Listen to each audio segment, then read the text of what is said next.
on this show are not necessarily those of the management, ownership, or production of Glory 93.9 FM. Today can be the turning point in your life by making a simple decision. Fundamental questions of navigation. Where am I? Where am I going? And how do I get there from here? I invite the leaders of our planet to ask themselves these three questions before they make any crucial decisions. But if you don't make decisions, you're going to stay right where you are. We are all map makers. We are in a time of transition. If we're going to change, we have to change the direction. Our planet needs leaders who know where they want to go. When we change the direction we're going, then we want to make sure we're going in the right direction. Leaders who see the big picture. Because if we're not, we're going to either go backwards or we're going to stay where we are. Recognizing the psychological and the spiritual shifts and changes that need to be made, often from the inside to the outside. To be able to shape your future, you have to be willing and able to change your paradigm. Complex journeys require navigation. The path to the truth is one such journey. This is your GPS. Hairstyling services provided by J.D. Edwards Salon and Spa, Palmdale Shopping Plaza, Adair Street. Accessories provided by Chevette Williamson Jewelry. Standout jewelry for standout women. Wardrobe provided by Bahari Bahamas. Visit shopbahari.com. And welcome to this Wellness Wednesday GPS show. I'm your host, Michelle Malcolm. Good morning, everybody. Thank you so much for tuning in. As always, it's a pleasure to be in your company today. So it's Wednesday. You know what that means. We're talking health because Wednesday here on GPS is all about health and well-being. And I have to tell you that what we're going to be dealing with today is going to actually take more than one show. So I want to encourage you now to go out and get a pen and a journal or a paper or whatever, or start, pull up on your laptop or whatever, where you keep your notes. You want to take notes today because you're going to be getting a lot of information. And I have to admit, I was up until like 4 this morning, combing through this information. And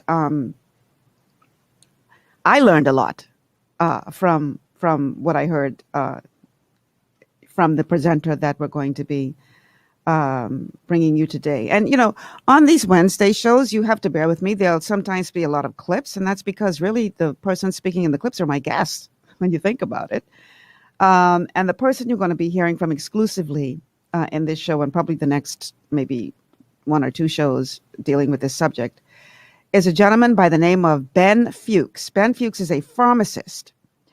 And for those of us in the 90 for Life crusade, we know Ben Fuchs very, very well because even though he is a certified pharmacist, he is very big on nutrition and the impact of nutrition on the body, so much so that he got fired from his first job as a pharmacist because, as he tells the story, he started recommending persons who came in, for specific medications. He said, well, when you take this medication, why don't you try taking a little bit of this with it? And he recommended nutrition.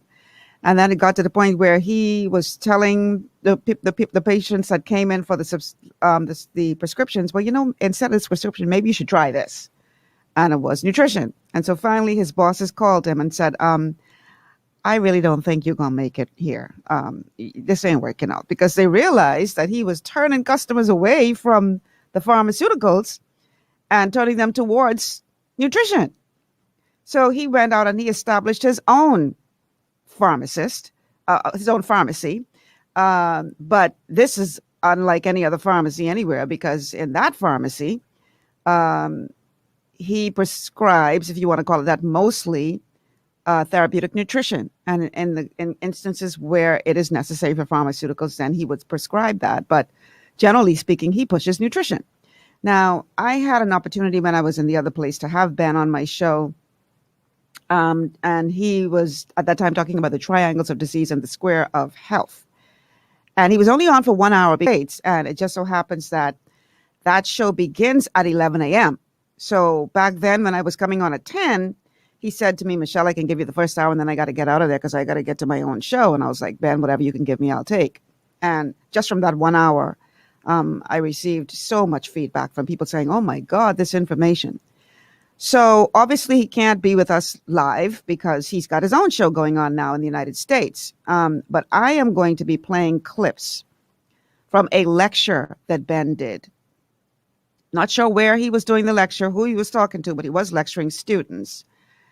And his lecture was called The 7 Strategies for Healthy Living. And we cannot get this all done in one show. We cannot get this all done in one show. This is how much information he brought in that hour and a half lecture. It's going to take me at least 2, maybe 3 shows to get through all of it. So I want you to take some copious notes because you're going to learn a lot today. You're going to learn a lot today. And hopefully if you apply what you learn in this show today, then you will be closer to walking in optimal health. Bottom line is this: if this show is successful, you will be able to walk away from this show with concepts and strategies that you can begin today to start to heal yourself if you're going through any kind of dis-ease. So let me just start by saying that the way, as Ben described it, I want you to imagine that your body and health and healing are a book. And in this book, there are 7 chapters. And in today's show, we're only going to be able to get to chapters 1 and 2. But throughout the next, like I said, 2, maybe 3 shows, we're going to get through all 7 chapters of this book of the healing of your body. And so we have to begin with the understanding that your body is a healing and rejuvenation system. Your body is a healing machine that is designed to heal itself every moment of every day. And if you don't believe me, I want you to just think about what happens if you get a cut. Let's say you get a cut on your hand.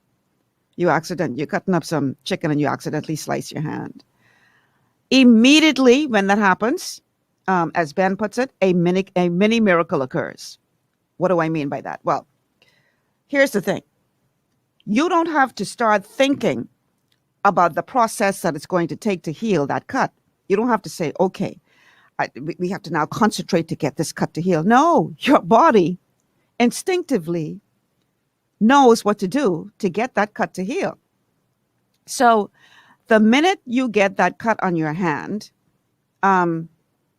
certain cells start making their way to that area and start pumping out little collagen fibers to try to add elastic fibers to create a scab to begin the healing process. The white blood cells, they rush to the area to fight infection. And you didn't have to think about any of this. You didn't have to sit down and map out a plan as to how you're going to get that finger to heal. Your body instinctively knows what to do to heal itself. And the same thing applies whether it's a small cut on your finger or a non-communicable chronic disease. Same thing applies. Your body knows how to heal itself.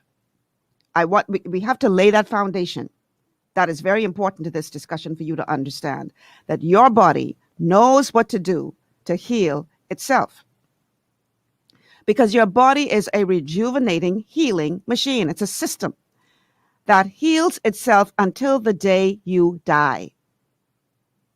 Now, even on your deathbed, your body is fighting to heal itself. The cells in your body are working to heal yourself even up to the point of death. In fact, and I learned this from watching this lecture, even after you die, your fingernails continue to grow. I never knew that. according to Ben, if you check with people who do, who embalm bodies and stuff, many times they have to cut the fingernails because the fingernails keep growing after the person dies. So your body is this incredible rejuvenating machine. It was designed to heal and rejuvenate itself. And really, sickness should not happen, but it does. Why? Sickness happens when we override the healing systems of the body. That's when sickness and disease happen, when we override the healing systems of the body.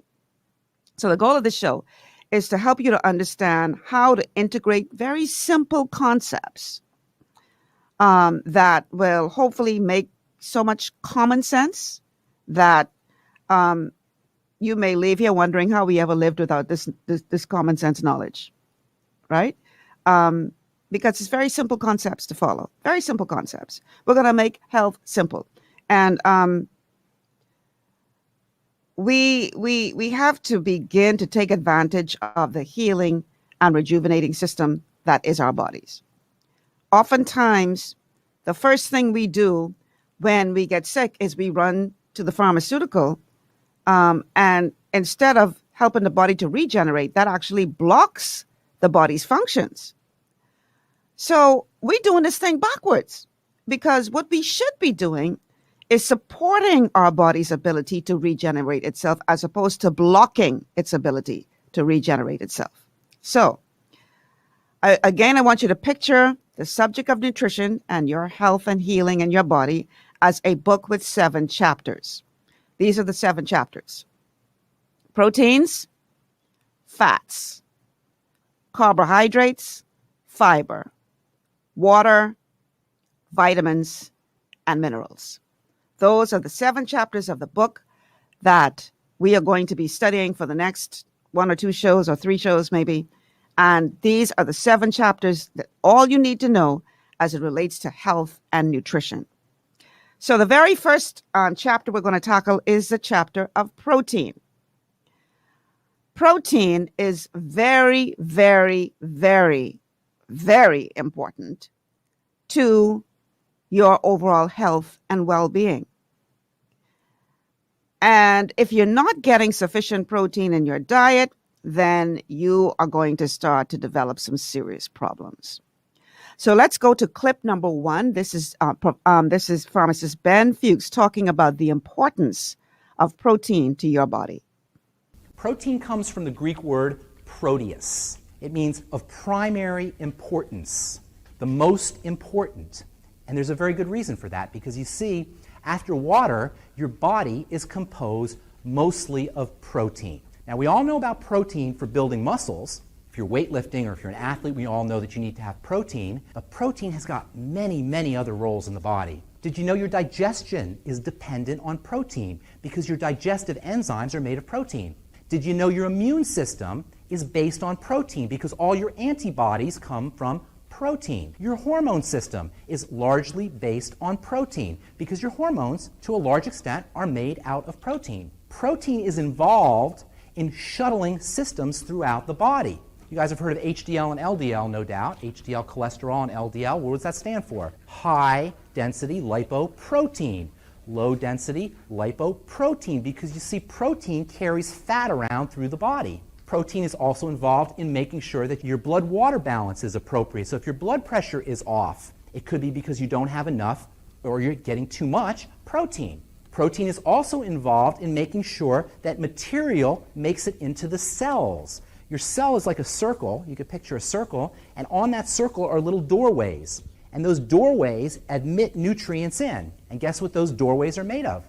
Protein. So you can see that protein has many, many other roles in the body than just building up muscle and building up tissue.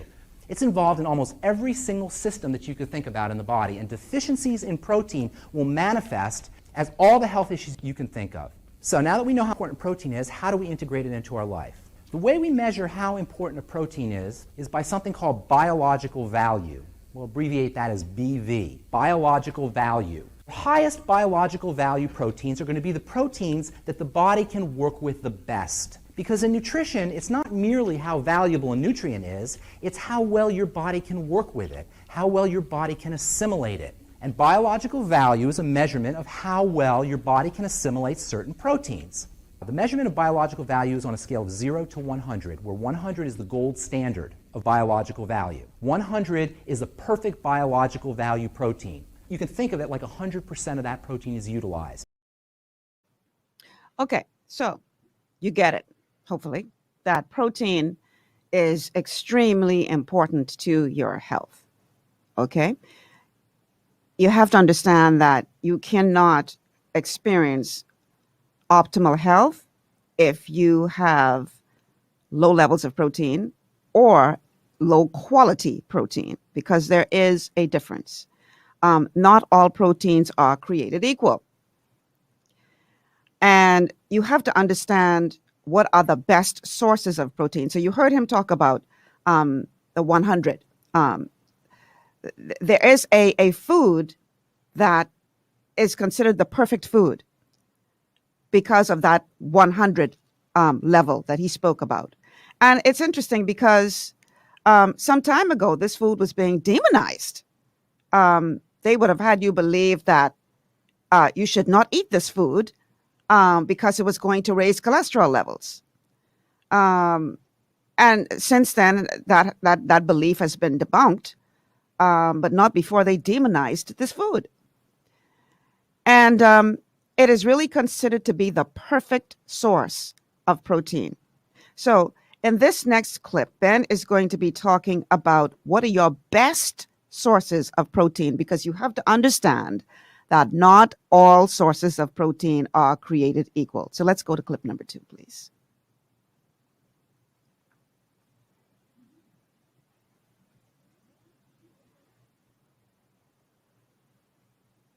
Is it ready?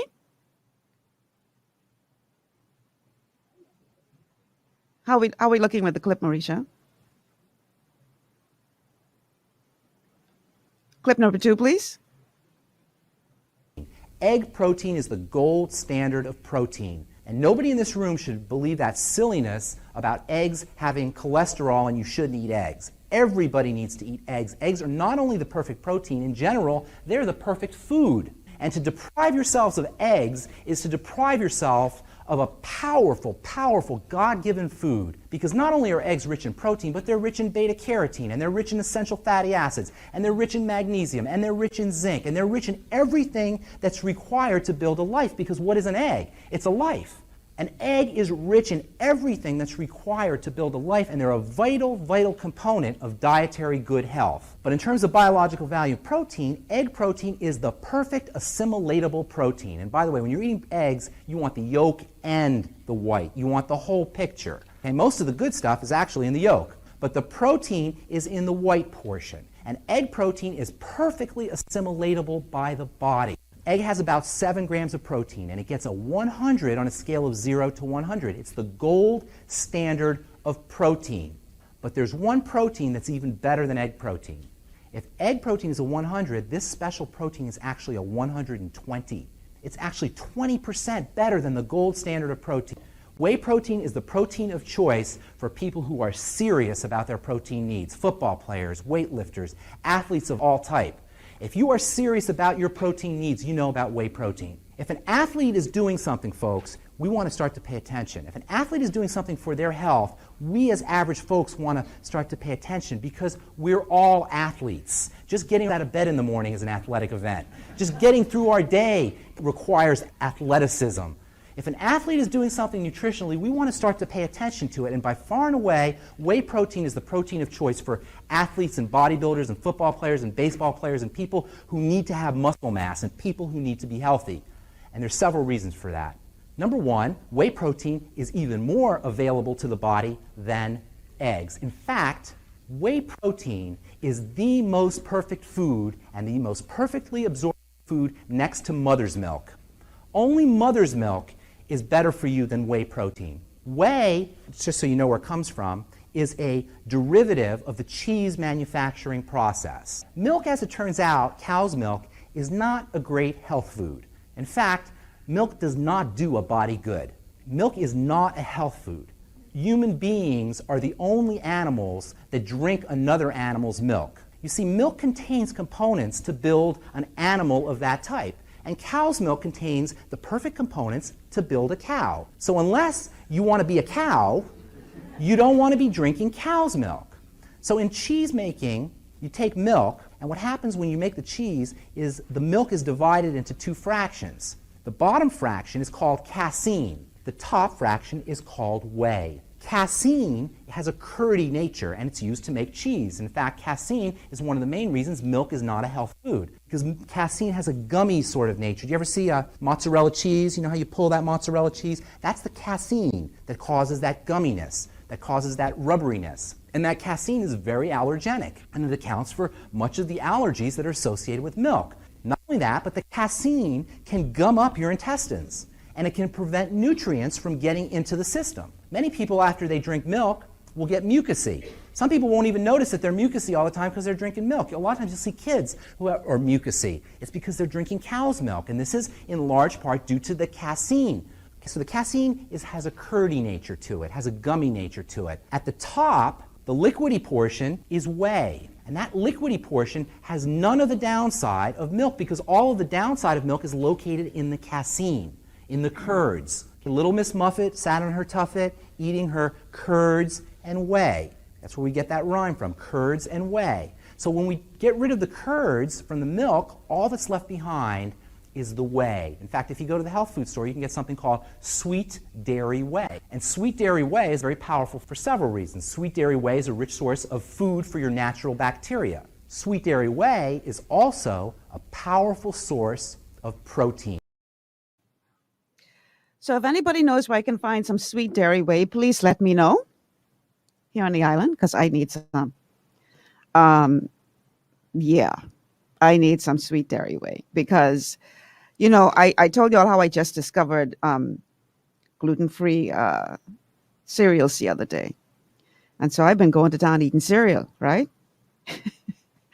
But I've been using milk, and I know, you know, well, it's not the greatest thing in the world. So now, after listening to this, and also, by the way, he did hit on the cereal later on, and I was like, shucks. But yeah, I need to find me some sweet dairy whey. Now, I don't know if any of you know any health food store here in the Bahamas that sells that. If you do, please let me know, because I need to go get me some of that. Because every now and again, I still can eat my cereal. Not a lot, not as much as I've been eating, because, you know, I guess because, you know, I haven't had it for so long that, but I found gluten-free cereal, I just like went crazy on it. But as you will learn a little later on, not necessarily in this show, but in this series, that eating all those processed carbs is not necessarily a good thing. But I need to find me some sweet dairy whey. So if anybody knows where I can find that, please let me know. But speaking about eggs, seriously, eggs are just so important, especially to brain health. One of the things that Dr. Joel Wallach always recommends when somebody has dementia, one of the first things he says, especially if they have been taking a statin drug to lower cholesterol, one of the first thing that he says is that you need to get eggs in a person's diet to help to rebuild their brain. So, you know, it's been demonized, but it's not a bad thing. But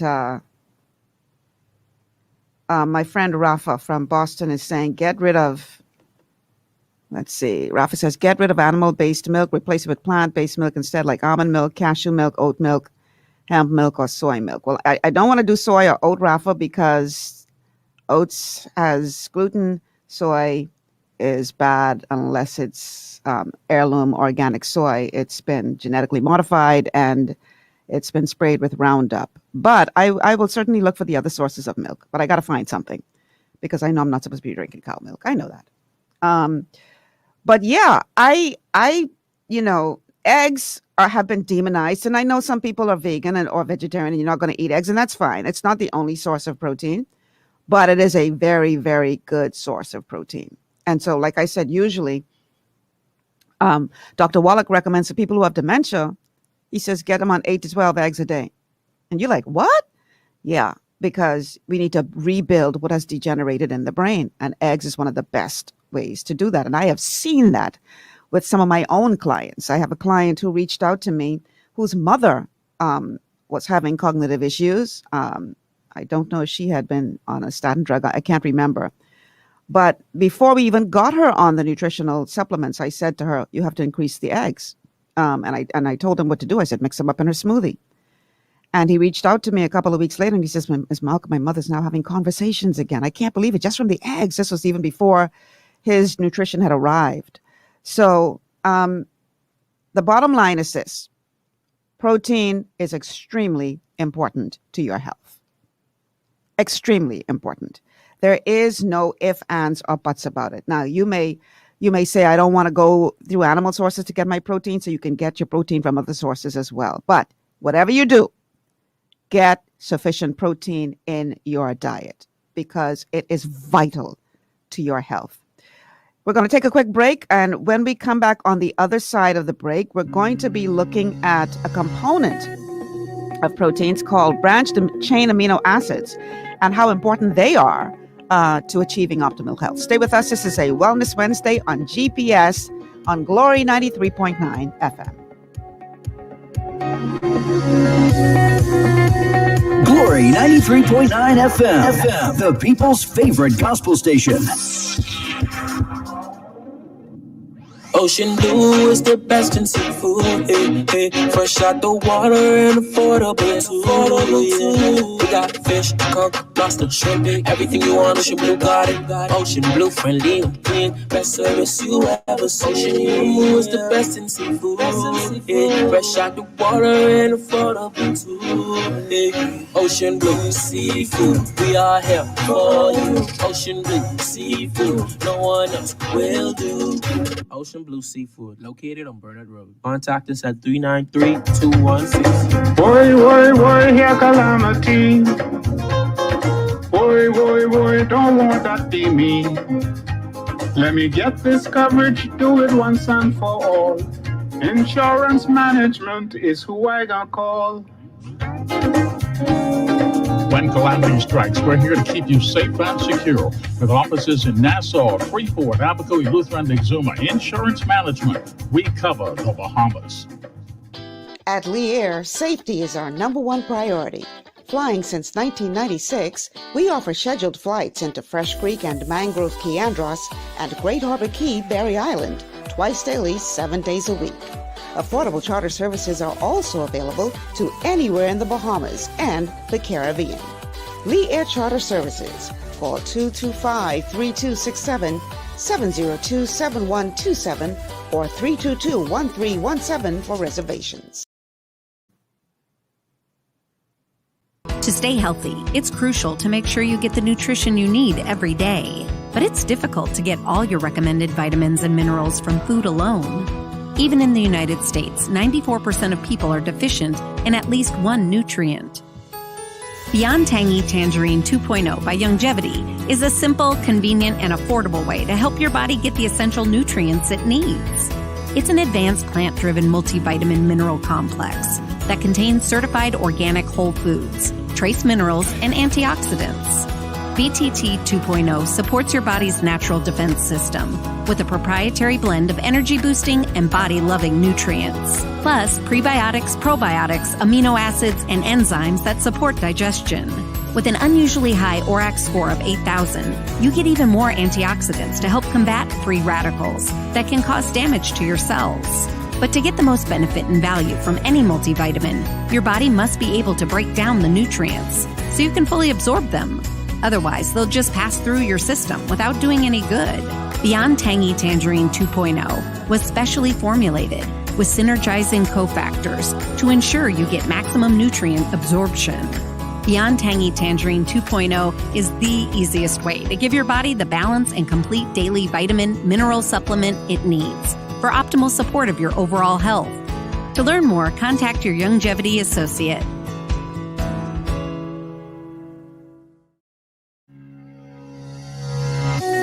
And welcome back to GPS, Global Paradigm Shift on Glory 93.9 FM. I'm your host, Michelle Malcolm. It's a Wellness Wednesday. And we are talking today and probably for the next several shows about 7 strategies for healthy living. So consider this to be part 1 in a series of shows on these strategies for a healthy living. And we have decided to treat this as a book of 7 chapters. And our first chapter is on protein. And so we're smack in the middle of discussing the importance of protein. Let me go to a couple of your comments from our Facebook stream. Let's see here. So Perline says, I must say, whatever you are doing, keep it up. You look amazing, young, not saying that you are old. However, your skin is amazingly beautiful. Just a compliment. Thank you so much, Perline. A lot of it has to do, obviously, with nutrition. Your body is a rejuvenating machine. So if you take care of your body, if you nutrify your body will stay young. I'm telling you, when you see somebody who is old and broken down and tired, you know what that is? Neglect. That is what it is. It's neglect. And I'm not saying, yes, we all age. Aging is a part of life. But how you age, you don't have to be broken down and tired. I mean, I've come across multiple videos of people who are into fitness and health and eating well. And these people are in their 60s and 70s and they look like they're in their 30s, 40s. No joke. So your body is an incredible, rejuvenating, healing system. And as long as we don't override that system, and as long as we give our bodies the building blocks that they need to function well, they will function well. I'm telling you. Okay, so Bertha says, wow, this is powerful. I'm taking notes. Take plenty notes, child, because there's more information coming up that is going to blow you away. I tell you, I was up till 4 o'clock this morning. I woke up this morning with these little bags and stuff, and I was like, oh, they're going to see I didn't get enough sleep last night. But yeah, it's really fascinating information. So you heard in the earlier clip, the pharmacists talk about whey protein. And there is a reason that whey protein is so important for your body. And that is because not only is it bioavailable, in other words, your body can assimilate it easy. So it's I always say it's not about what you take in, it's about what you can absorb. It's about what your body can break down. So not only is it bioavailable, but it is rich in factors that the mother passes on to the baby to help the baby calf's immune system. It's called immune globulins. I hope I pronounced that right. And your body will be able to assimilate this on its own. So not only do you get perfectly bioavailable protein when you consume whey protein, but you get immune globulins that will help build your immunity. Now, we all know what's going on around the world right now. I don't have to spell it out. Good functioning immune system is key right now to maintaining good health and keeping COVID at bay. I was a part of my church last night, did a sort of open discussion about the pros and cons of the vaccine. And one of the things that I said was, I don't understand why it is that we are not seeing scientific studies done on healthy people who have been able to beat COVID or not get it all together. Why aren't we studying them to figure out what their body is doing right and try to replicate that? And that's a part of the problem that I have with this whole debate about the vaccine and all this kind of stuff, because it's a one-sided debate. Because they would have you believe that your immune system is not strong enough to handle this. And I don't agree with that. I don't agree with that. Now, if your immune system is compromised, then you have a problem. So to me, I would think that the whole discussion should be, how do we get your immune system healthy? As opposed to take this vaccine because this is the the Hail Mary, full of grace miracle. No. That vaccine still needs your immune system to be functioning in order for it to work. So building a healthy immune system is key, not just for COVID-19, but any non-communicable chronic disease. You have to have a healthy, functioning immune system. We have a caller on the line. Caller, welcome to GPS. Hi, Michelle. Morning. Hello. Good morning. I have a brief question for you and a comment. Is raw eggs good to drink? Well, you got to be careful because you don't want to get salmonella poisoning. But Okay, I know a lot yeah, of athletes just, people just break the raw egg, mix it up in their smoothie and drink it like that. Just know Right. that when you do that, you are taking some risks. Okay. Okay. I think the safer. Let me, pardon, sorry. Go ahead. I heard you made a statement, and I just want you to be knowledgeable of a point, okay? As relates to certain cuts and certain injuries, okay? You are aware, and I'm happy to hear you're going to have another 6 of these shows, counting this one. Another 6 other shows other than this one. I don't know if it'll be 6 shows, but it'll be 6 chapters. We Okay, may cover like one or two in one. Okay, exactly.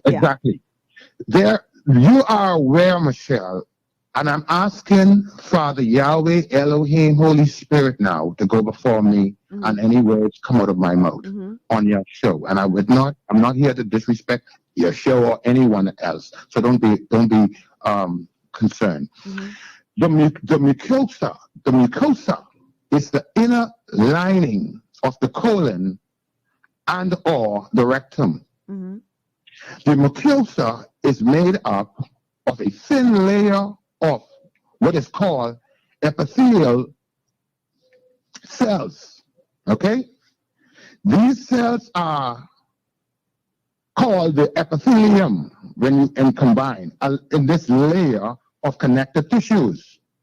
This layer of connective tissues are then called the lamina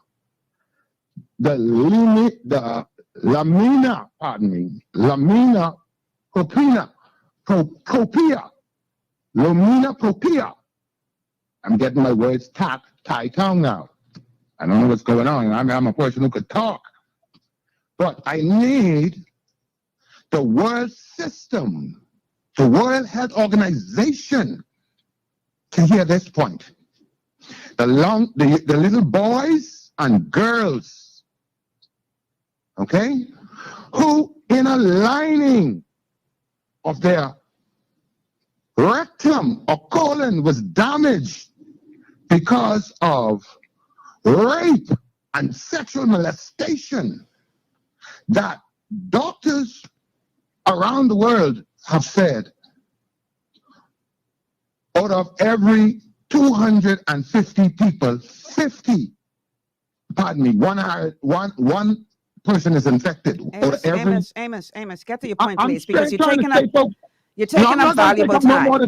I'm not going to take up no more of the time online, but the point I'm making here, Michelle, is these injuries cannot be healed just by nutrition. They have to be medically healed. That lining, those lining of these people who are men and women must be medically, surgically healed. Okay? And then the proper nutrition must be given. And with all of these different comorbidities that the media, the fourth estate, the fifth power, okay, are aware of, they are not talking about it. And so when I say I like your show, but I'm coming with your show with the truth. You say the truth have a new home. And if the truth have a new home, give people who willing to speak. And I could count them on one hand who can speak like what Amos just brought to your show on the face of the earth on one hand. So listen. The paradigm shift. Amos, wrap it up or I can cut you. Okay, so wrapping up, I'm so sorry for taking up so much time. So wrapping up, please do a little research on that regard for the people who listen and too ashamed to speak about that type of comorbidities. Okay. That's the point. Thank you. Oh my God. Okay. I'm not even going to go down that road, okay? Because I don't want to lose focus of where we're supposed to be going today. Know that your body has the ability to rejuvenate every part of your body. But when there is trauma, then clearly sometimes there has to be intervention in terms of surgery. If you get, I say it all the time, if you are in a car accident, that's trauma. And this is what doctors are very good at, trauma. So you drinking some vitamins at the time you get into that car accident ain't gonna help you at that point. You need surgery. So let's not lose focus here.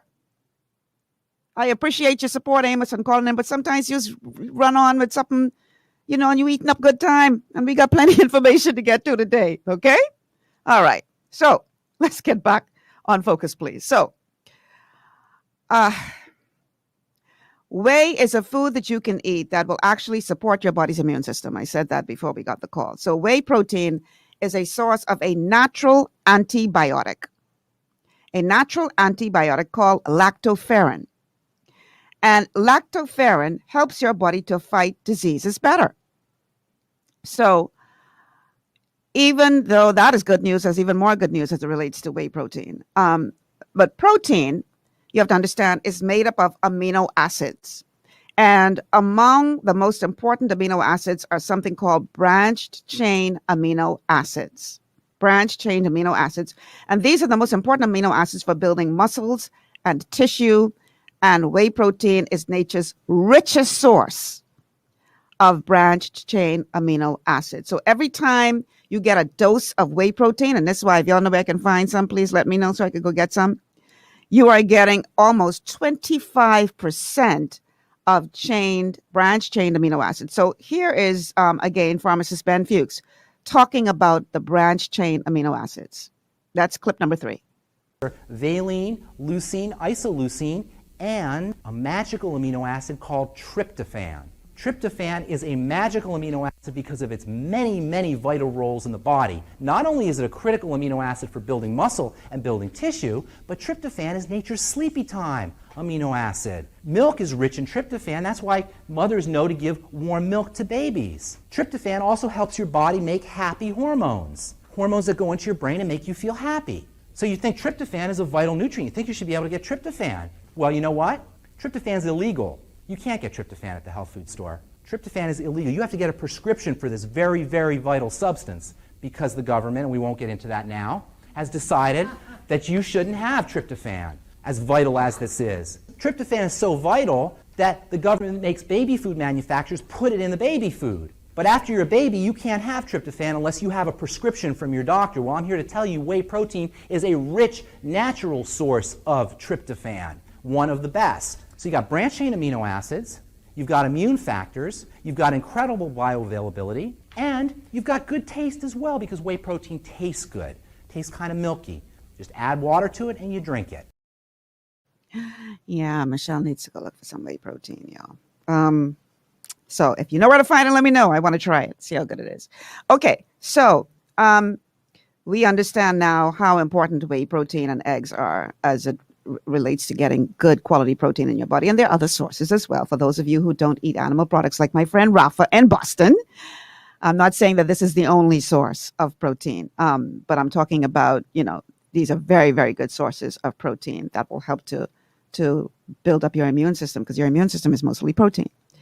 Now, I can hear some of y'all meat lovers out there right now. Yeah, Michelle, you're talking my language because I eat a burger every day. Not so fast because not all proteins are created equal. And you have to ask the question, where does meat fit into all of this?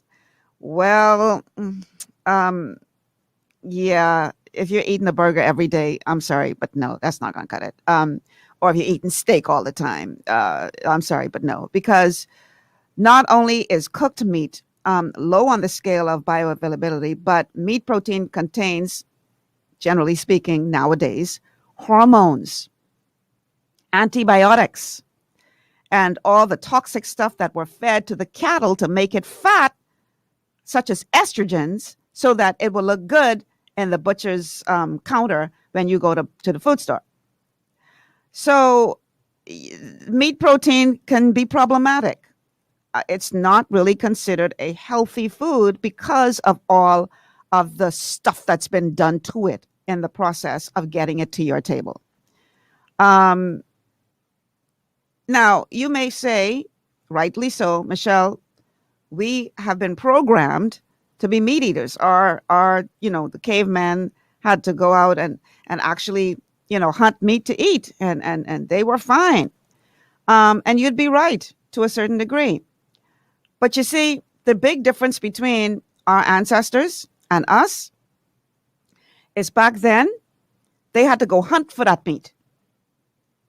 So as Ben will explain in this next clip, there was some energy put into going to find that meat, and it was clean, lean meat. It was not injected with all kind of estrogen and growth hormones and antibiotics and all this kind of stuff. So it was good, lean, clean meat. And they had to actually exert energy to go get that meat. For us, our hunting today, for many of us, the energy that we have to exert is to pull up on the line and press the button for our window to come down and say, give me one number 2, please. That's the extent of the energy that you have to go through now to get the sources of meat that you're eating. So let me just let Ben explain this better in clip number 4. Our caveman ancestors, we ate meat, but the way we ate meat was we stalked the meat. The animals were eating grass. Grass is a rich source of nutrients. Grass-fed animals have a rich source of nutrients, essential fatty acids, minerals. When you stalk an antelope, you have to hunt it, you have to work for it, and the antelope is eating wild grass. It's healthy. It doesn't have any hormones. So meat in general is a good food, but it's the cooking and it's the processing of meat, and it's the farming of meat that is so problematic. The way we farm meat is we increase the animal's fat content so we can have nice marbled meat. This is why meat is so unhealthy. It's not meat per se, it's how we process the meat and how we eat the meat, how we cook the meat that makes it so problematic. So by far and away, most of our protein for adequate protein requirements should come from whey and should come from eggs, and to a lesser extent from fish and from beans. First you want whey and eggs, then fish and beans. Last on the list is cooked meat. In fact, cooked meat has a bioavailability around 30 or 40 compared to 100 and 120.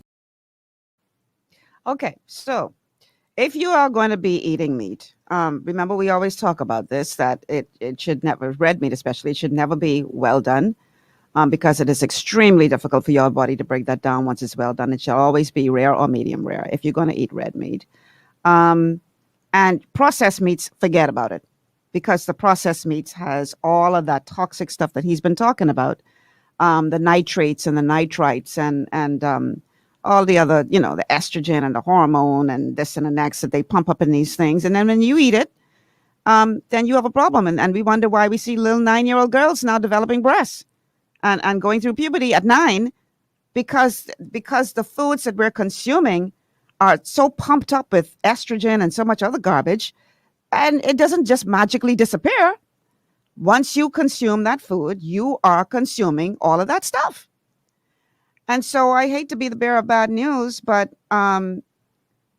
unless you are eating, organic meats that cost a hell of a lot more than the other stuff that's in the food store, then you are probably eating a lot of stuff that you don't want to be consuming through that meat. So you want to minimize, cut back on the amount of meat that you eat because it's not very easy for your body to break that down. And on top of that, because of our modern farming techniques and processes, that's loaded with all kind of stuff that you don't want to get into your body. It's not good for you. So, yeah, we have to understand that not all proteins are created equal. Burgers are a big no. And we're going to explain in a short while why burgers are a big no. And it has to do with the combinations of food. You would have heard me talk about the time when I went through the problem of having acid reflux many years ago before I discovered, before I began my journey, of being a health coach and before I discovered the 90 for Life program through Longevity. And I developed acid reflux. And I was having these pains in my chest. And first I thought it was a heart problem. And eventually I went to the doctor, and the doctor does all these tests. And she comes back and she says, you have acid reflux. And then she says to me, I want to put you on Nexium.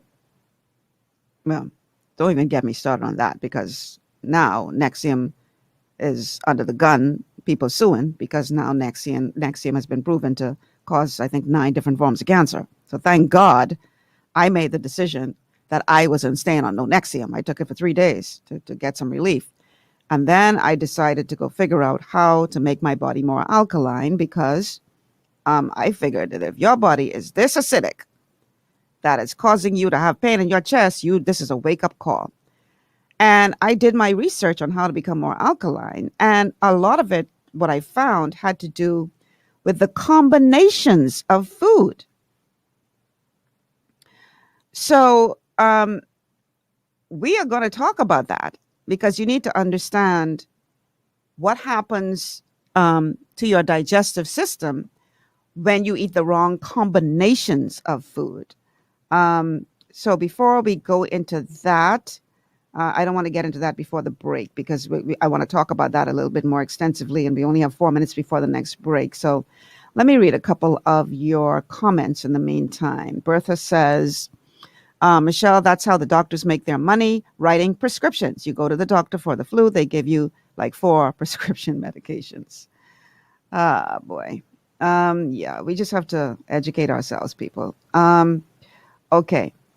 So Claudette says, go straight vegan. That's the best way. Get rid of all the toxins by eliminating all animal and dairy products. Just love yourself, people. No one will love you like you. I think that's a choice whether or not you want to go vegan, because if you do go vegan, you better be supplementing, because you definitely will not be getting all of the nutrition you need through foods alone. And so that's your choice. Many people who are vegan still have health problems, and that's because they're not nutrifying their bodies. So I don't want you to think that going vegan is the only thing you need to do. But you have to supplement, because your body is not going to get all of the nutrients that you need from food alone, especially if you go vegan. So you need to make sure you're supplementing. Otherwise, you could still end up getting sick, even though you're eating vegan. Okay. Let's see. Who else says something here? So Deborah says she gets her whey protein from Costco. That's nice, Deborah, but I ain't got no Costco in the Bahamas unless I order it online, I guess. Claudette says, check Essential Alkaline for whey protein. Okay, that's close to me. I can check them out. Marissa is recommending Fitness Connection has whey protein in the Sea Grapes Plaza and Blake Road. Okay, thanks, guys, for the heads up. I now know where I can go to get me some whey protein, some sweet, what do you call it? Sweet milk whey protein, sweet whey protein, sweet dairy whey protein. That's what I'm looking for. Sweet dairy whey protein. That is what I'm looking for. I want to try that because I'm going to cut back on eating the cereal, y'all. I must admit I went kind of crazy because it had been such a long time since I had cereal. And I was like, I can eat cereal again, yay! And I went nuts. I ain't gonna lie, I went nuts. Breakfast, lunch, and dinner. But I learned through this lecture that is not necessarily a good thing. And so I'm definitely going to cut back on the amount of cereal that I've been eating as of late, but I want to find a better source to eat with the cereal. And it sounds like whey protein could be the answer. So I am going to definitely check that out. Thank you guys for the recommendations as to where I can find some. Okay, so what we're going to do now. So one more question. Bertha says, what is good to eat and how to prepare? Okay. I eat mostly poultry and seafood. Very rarely do I eat red meat. I'm not saying I don't ever eat it, but when I purchase food, I purchase basically chicken, fish. Every now and again, I'll go get me one squash conch. I know that's not great. Not the greatest source of protein, but it has, anyway, it is what it is. I just want you to know I ain't perfect and I ain't trying to put myself out to be perfect. I eat stuff that I know is not necessarily very good. But pork is not great, only because pork, Christoph is asking about pork, because pork a lot of times has a lot of, what do you call it in them? Parasites. And heat does not kill those parasites. They don't die very easily. So when you consume in pork, even well-cooked pork, you are consuming parasites. And so you're taking a little chance there, because that's how many times we introduce parasites into our bodies. Now, there are some things that can naturally kill parasites. You know what is a good thing to kill parasites? Pumpkin seeds. Pumpkin seeds kill parasites. Kill them dead in their tracks. So it's good to ingest pumpkin seeds if you're going to eat something like pork. But pork is not a great source of protein because of the fact that it is usually loaded with parasites. That from a girl who eats pig feet. Go figure. We got to take a break, y'all. When we come back, we're going to be looking at food combinations and digestive enzymes, how that works, because you have to understand what you may be doing wrong that's contributing to some of the problems you're having. So stay with us. This is GPS Global Paradigm Shift on Glory 93.9 FM.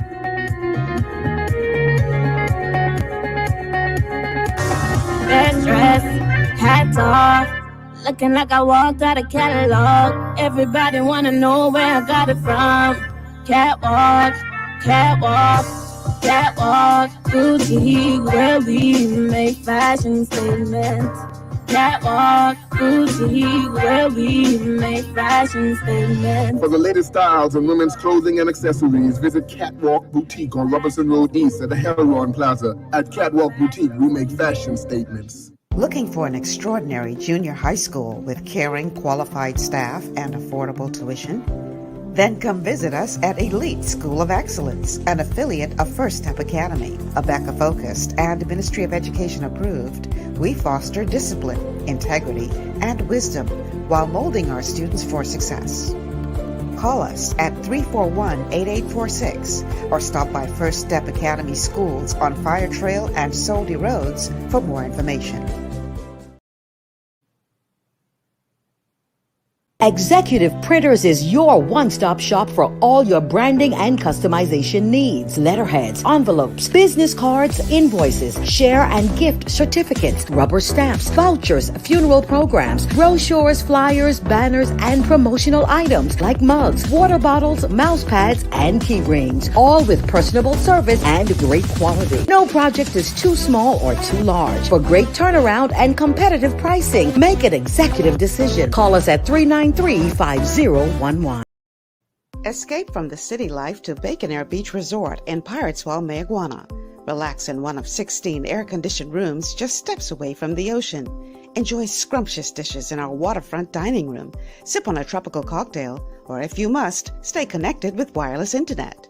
Nestled on one of the most beautiful beaches in the Bahamas, Bacon Air Beach Resort offers a unique vacation experience. For reservations, call 339-3726 or 463-0182. Understanding your microbiome, also known as your gut ecosystem, can change everything you thought you knew about nutrition, digestion, immunity, and metabolism. Keeping your gut ecosystem healthy and balanced is essential. Ultimate Microbiome by Youngevity was specifically formulated to optimize this ecosystem. It provides the advanced support your gut needs through prebiotic, probiotic, and postbiotic supplementation.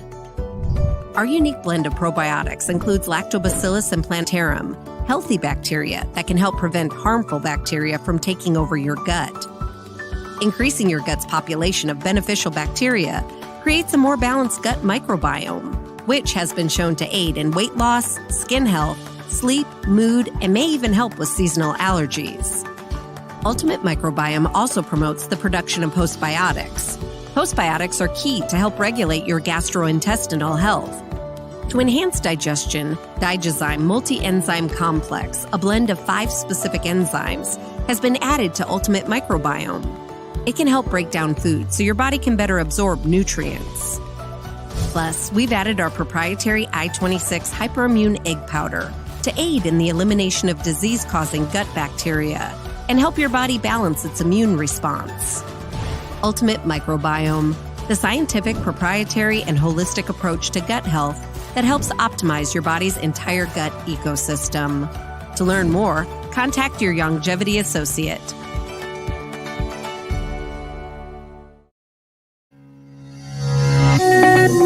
welcome back to GPS Global Paradigm Shift on Glory 93.9 FM. I'm your host, Michelle Malcolm. It's a Wellness Wednesday, and we are talking about 7 strategies for healthy living. This is part 1 of a series of shows because we're still on chapter 1, people. It's already 12 o'clock, and we're still on chapter 1 talking about protein and the importance of protein to the body. And so I want to talk now about the combinations of foods. Because as I started to say prior to the break, when I was diagnosed with acid reflux and I did my own research of how to heal it naturally, I realized that there was a problem with the combination of foods that I was eating. And it's a typical problem here in the Bahamas. We believe a typical Bahamian meal, for those of you watching from outside the Bahamas who don't know, typical Bahamian meal is you got your meat, then you got your peas and rice, and you got your coleslaw and your macaroni, and maybe a little piece of potato salad and some plantain on the side. So on this one plate, you've got both protein and carbs. Now, typically speaking, after we eat this meal, we get what we call, I'm abbreviating it, the ritis. I won't say what we call it, right? All of a sudden you're sleepy. You can't keep your eyes open after you eat that typical Bahamian meal. Why? It's because your body has to work so hard to digest that food because of the combination of foods that you're eating that it will literally put you to sleep so that it can use all of its energy to try to digest that food. Here is pharmacist Ben Fuchs explaining the role of digestive enzymes and food combinations. The worst thing you can do is take an antacid after you've eaten protein. It's incredibly counterproductive because you've deprived the body of its ability to digest the protein. Achlorhydria is the technical name for low stomach acid. And achlorhydria, low stomach acid, is just as significant a problem, if not more of a problem, than too much stomach acid. So if you're going to take your antacids, you don't want to take them after you've eaten a high-protein meal. You'll deprive your body of its ability to digest the protein. Now, carbohydrates, by the way, require alkaline enzymes to be digested, while proteins require acid enzymes to be digested. That's why you don't want to mix carbohydrates with protein. That's why sandwiches are among the worst foods that you can eat. How do you like that? I don't want you just to take my word for it. I want you to understand how that works. A sandwich is made of bread, which requires alkaline enzymes, and protein, which requires acid enzymes. Potatoes and eggs are the same way. Any carbohydrate is going to be counteracted by the enzymes that are required to digest the protein, and neither will get digested appropriately. So one of the most important strategies that we can incorporate into our lives for good health is to watch how we're combining our different types of food. Digestive enzymes are very helpful for people who have problems eating protein. Sometimes people will hear about protein and they'll start to up their levels of protein and they'll get gas. That's because they're not making enough stomach acid or digestive enzymes to digest the protein. The answer there is to increase the amount of stomach acid, and there's supplements that you can take to increase stomach acid. The most important one is called betaine hydrochloride. Apple cider vinegar is a way that you can increase your stomach acid as well. Then there's digestive enzymes that you can take when you increase your protein load. By the way, digestive enzymes, not only do they digest protein from food, but digestive enzymes will actually digest clots that can form arthritis. They can digest clots that can form atherosclerosis as well. Digestive enzymes can be an overall health tool. And guess what digestive enzymes are made out of? Protein. So you can see how vitally important protein is, and you can see how much more than building tissue is involved in protein. Okay, did you understand what he said just now in terms of the combinations? I always tell people this, that when you're trying to lose weight especially, and I discovered this by accident because when I had the acid reflux, I said, okay, Michelle, you got to figure out how to heal this naturally because I ain't going to be taking no Nexium. I read the side effects and I said, how about no? So I figured I got to figure out how to heal myself naturally. And I Googled how to become alkaline. And that's when I discovered about the combination of foods. that you should never eat carbs in the same meal as protein. So typical Bahamian meal is definitely a no-no because you got a plate full of carbs and then you throw the meat on that.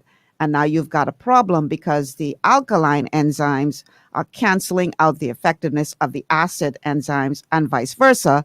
And this is why your body has such a hard time digesting that food and puts you to sleep because all of its energy has to go into digesting that food. Well, when I made that change, when I started eating, and here's what you may say, well, Michelle, how do I do that? Okay, let me explain. So if you're going to eat meat or protein, just eat it with a salad.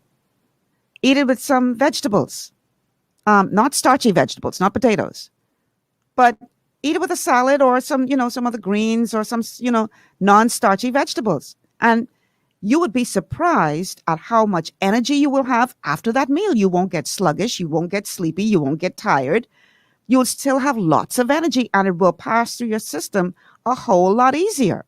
Now, does that say you can't eat carbs? No. You can eat carbs. I mean, if you're on the keto diet, then that's, carbs are demonized of the keto diet. But if you're not doing the keto diet and you eat carbs, just don't eat it with protein. Healthy carbs, yes. Okay. But if you're going to eat carbs, if you're going to eat that baked potato, just don't eat it with protein. Eat it with a salad. So if you space out your meals, so let's say in the morning you decide to have protein, because I have to admit that I changed my breakfast plan for this morning after listening to this lecture, because one of the things he talked about is how you should start your day with protein. So I was like, okay, stop eating the cereal for breakfast, Michelle. You're running out now. Stop. So I instead had protein for breakfast. And one of the things that he talks about is that when you have protein for breakfast, you don't get so hungry through the rest of the day and you start making bad decisions because you're so hungry. Because imagine your body is like a computer that is constantly scanning for the nutrients it needs. And so when it scans and it doesn't see the nutrients that it needs to do its job, it sends you to go find something to eat. And when you eat poorly, your stomach is full, but your body's scanning and saying, nope, that didn't do it. Go find something else. And so you get hungry again. But the point is that when you eat, they call it eating clean. When you eat just the protein and a salad or protein and maybe lightly sauteed veggies or raw veggies or whatever you want to do, it is so much easier for your body to digest that food. So you're not depriving yourself. You're just not putting them in the same combination in a meal. It's as simple as that. And when I started doing that, not thinking about weight loss, I was just thinking about healing that acid problem I had. When I started doing that, this was back years ago when I was working at Kalina. And it's kind of funny because at that time, all of the ladies in Kalina, they decided that they were going to start this exercise program. And so at the end of the day, they would all get together and exercise, there on the property. And I decided to join that because at that time I was a bit overweight. I decided to join the exercise thing. And then while spring cleaning my house one day, I got a really nasty cut on my leg and had to get stitches to repair it. And the doctor said, no, you can't be jumping up and down on this leg. You have to give this leg time to heal. So I had to stop doing the exercise. Now, this was around the same time that I had the problem with the acid reflux. So I go to the doctor. She tells me to take Nexium. I take it for 3 days. And after that, I said, no way, I'm going to heal this naturally. I Google how to become more alkaline. I discovered the thing about the combination of foods. So I started not combining in the same meal protein and carbs to get rid of the acid reflux. That was my goal. So the acid reflux goes away. I was healed of the acid reflux, but then I noticed I'm losing weight. And I was like, I wonder if this has anything to do with this. and so I Googled, because, you can find anything on Google. And sure enough, losing weight was a side effect of changing the combinations of food I was eating. And I was like, well, blow me down. Who knew? And the funny thing is, I started to lose weight so quickly that the ladies who were still exercising and struggling to lose weight, they were like, okay, Michelle, you need to stop lying. How you exercising? You doing something. Don't tell me you ain't exercising. I'm like, I'm not. The doctor said I can't do anything. And it's like, you lying. Something going on. Because how come you losing all this weight? And we sweating up ourselves and we ain't losing the weight. And it was simply because I changed the combination of foods that I was eating. Knowledge is power, y'all. A lot of us are battling a lot of things we don't have to be battling simply for a lack of knowledge. And once you get that knowledge and you apply it, you'd be amazed at, how quickly your body will turn around and be healthier. So that I went through before I was exposed to the mold, which was another chapter in my life. But before I was exposed to the mold, I had gotten back down to, size 8, and I was carrying on, just following that combination food plan. They call it the alkaline diet. And I was doing really well. And then I got exposed to mold. And that is another story altogether. That's another show altogether. So yeah, guys, you got to watch the combination of foods because your stomach secretes one type of enzyme, an alkaline enzyme to break down carbohydrates, and an acid enzyme to break down protein. And when you eat them together, they balance each other. They cancel each other out. And so this is why you have such a hard time digesting your foods when you eat that combination. Okay? So you have to pay attention to that. You will find that your body will function better when you make that change. I'm telling you. It will function better. You will have an easier time of digesting your food when you make that change. Let me look at a couple of your comments. So Agnes, hey Agnes, my former colleague, Agnes Ferguson says, good afternoon, great show, helping many of us how to eat properly. Thanks for joining me, Aggie. Bertha says, that's why they say breakfast is the most important meal of the day. Yes.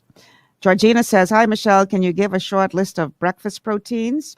Eggs, again, is an excellent source of protein. You got to be careful with the processed meats because the processed meats, again, typically speaking, have all the nitrates and nitrites and all that kind of stuff. So you want to be very, very careful of, unless you're willing to spend extra for stuff that doesn't have that added to it. And it is in the food store, but you're going to spend more for it. So healthy sources of meat, I think, are a good choice. Healthy lean sources. We oftentimes we think that because of our culture, you could only eat a certain food at a certain time of the day. Did you know that in certain parts of Europe they eat eggs for dinner? Here we think that's only breakfast food, but in certain European countries they eat eggs for dinner. So any good, clean source of protein can be eaten for breakfast. Okay? Don't think that because it's morning, you're only limited to this. Your stomach don't know what time it is.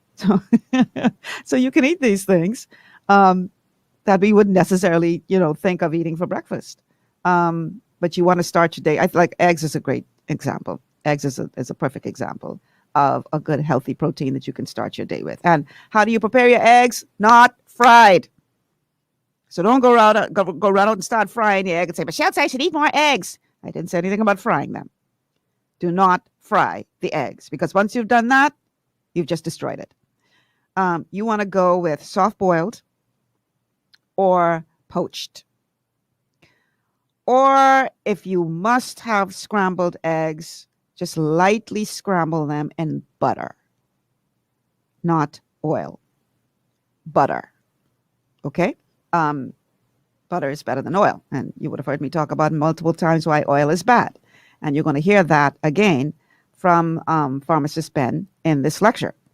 But yeah, eggs are a very, very good source of protein that you can start your day with. So just cut back on starting your day with the carbs. The pancakes may not be your best choice to start your day with. The cereal, may not be your best choice to start your day with. You want to start the day with protein because that protein is going to give you the energy that you need to battle your day. Okay? Let's see. Marissa says, the food combo deal is the same, Michelle, as eating fruit, as eating fresh fruit on an empty stomach. Okay. Good to know. Let's see. We have a caller on the line. Caller, welcome to GPS. Good morning, Michelle. How you doing? I'm great. How are you? I'm good. I think this is an awesome show. Thank you. You usually talk about relevant topics. This is extremely relevant because of the average Bahamian diet. Mm-hmm. And, we love our peace and rice, a chicken, a macaroni. You got to have two side orders. That's what And the amount of cooking oil that we usually use for rice, for macaroni, for chicken, ribs, fish, whatever the case is. And also the seasoning, which is full of MSG and this and that.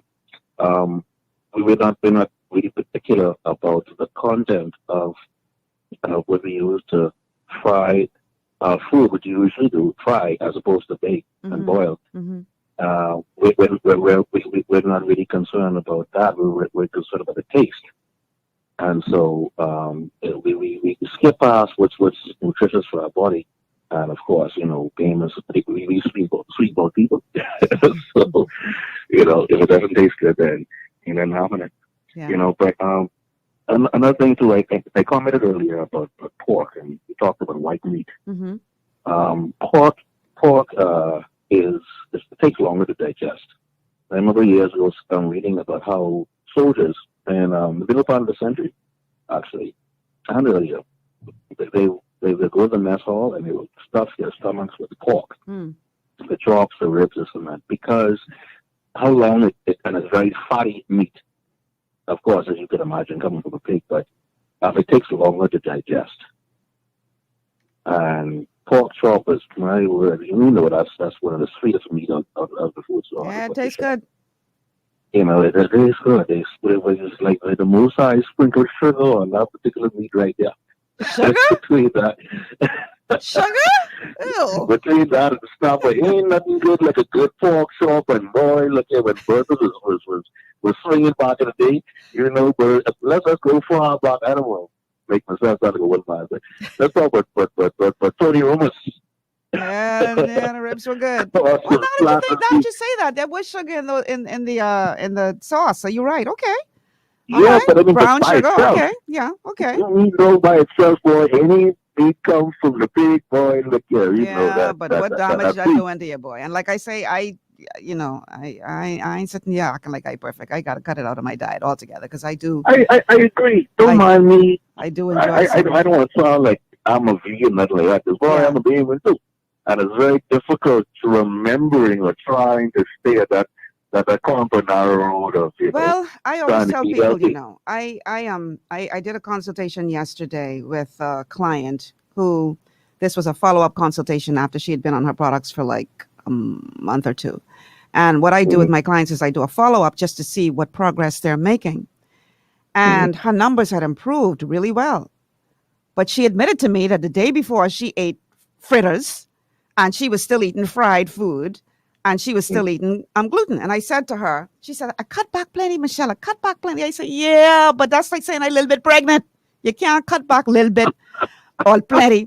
Either you are or you aren't. And I said to her, if you had cut them out of your diet like you'd been instructed, your numbers would have been even better. She said, I made progress. Yes, but it would have been even better.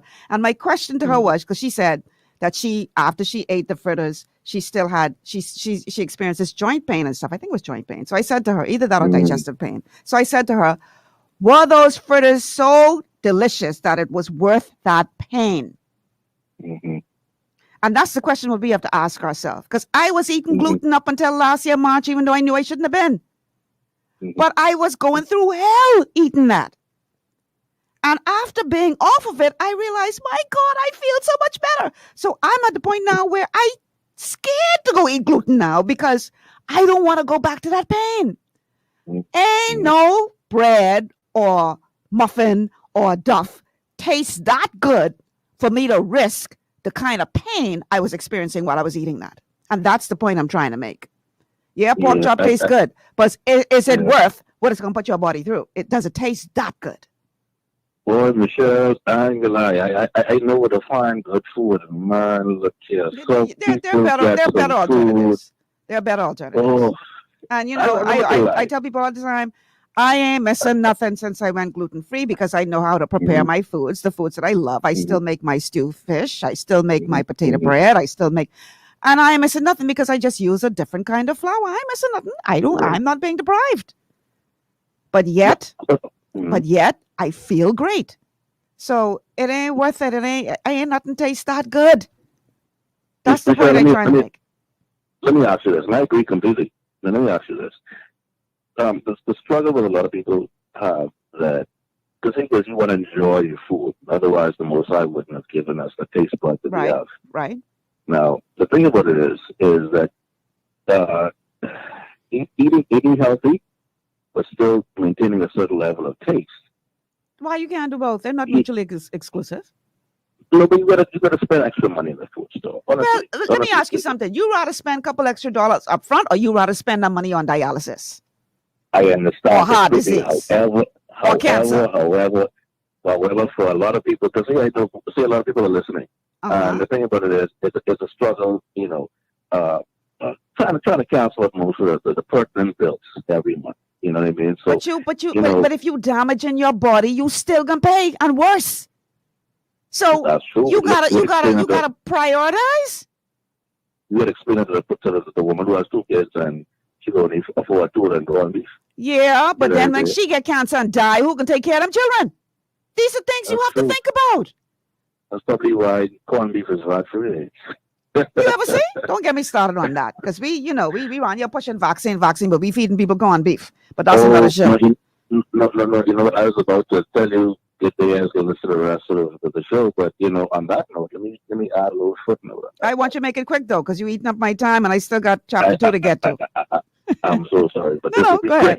Go ahead. Mike Yerden, the former scientist at Pfizer, he released a statement, and he spoke about all vaccines. And this is right after, slightly before J&J put a pause. A pause was put on the J&J one dose vaccine. Now I can WhatsApp you Johnson the & Johnson. I've seen it. No, yeah, like I said, the scientist, the chief scientist who has developed the vaccines rather, and he's a chief scientist at Pfizer, is finally speaking out. His name is Mike Yerden. Okay. And he has the disturbing news about all vaccines. WhatsApp the information to me though, because you're eating up my time talking about vaccine, and that ain't what we're talking about today. I'll do it right now. So send me the information, okay? Okay, right there. All right. Thanks so much for calling. I appreciate your support. No problem, Michelle. Leave that. All right. Well, I was going to start chapter 2 in this portion of the show, but now we have another call, so let's take this call. I can start chapter 2 in the last half hour of the show. Good. Welcome to the GPS caller. Hello, caller. Why am I hearing this person? Hello, caller. Okay, caller, I don't know why we're not hearing you. You might want to call back because we can't hear you for some reason. So call back real quick, and I'll take your call before we go to the break, because I'm going to try now to fit everything in chapter 2 into this last half hour of the show. But let's go back to the phone lines. Caller, welcome to GPS. Are you able to hear me now, Michelle? Yes, we can hear you now. Perfect. You mentioned eggs earlier, and I was relieved when I heard Ben, I think that's his name, right? Ben Fuchs. Talk about Yes. eggs. Mhm. Yeah. I was relieved to hear that, because honestly, I had cut out eggs because I thought they were going to be bad for me. Make sure it's organic eggs, though. Make sure it's eggs that came from a real chicken that was allowed to grow like chicken is allowed to grow. Naturally. Yes. Right, yeah. Free range like my chicken, grandparents used to grow, yeah. Yes. But what I'm curious to know, you mentioned how to prepare them. You mentioned poached and you mentioned soft boil. What about hard boiled egg? Well, the problem with hard-boiled eggs is when you boil it too long, it changes the fats in the egg. It changes the molecular structure of the fats in the egg. So you don't want to boil it hard-boiled. That means you've overcooked it. It should actually be soft-boiled or poached. Oh boy, I suppose I'll have to get used to eating soft boiled egg, because I really don't like that taste. Yeah. Of a soft boiled egg. The hard-boiled is you. What you would have done is change the structure of the fats when you do that. Yeah. And the whole point of eating eggs is for the healthy fats. Right. And I suppose the same thing goes. The same thing goes to when it comes to boiling, as opposed to steeping bush medicine, right? Because you tend to weaken the the strength of those things when you boil them as opposed to steeping them? I don't know how to answer that, to be quite honest with you, because tea can be very effective. So if you're going to make a tea, when you say steep it, what do you mean? You boil the water. And then you just let it sit in the and hot then water. you put the stuff in the hot water rather than. Okay. Yeah. I can go with you on that one. Okay. Yeah. It's like how you make tea. Yeah. All right, Michelle. Thanks. All right. Thank you so much for calling. So it's 12:30. I'm going to take a break, and then I'm going to try to fit all of chapter 2 into the last half hour of the show.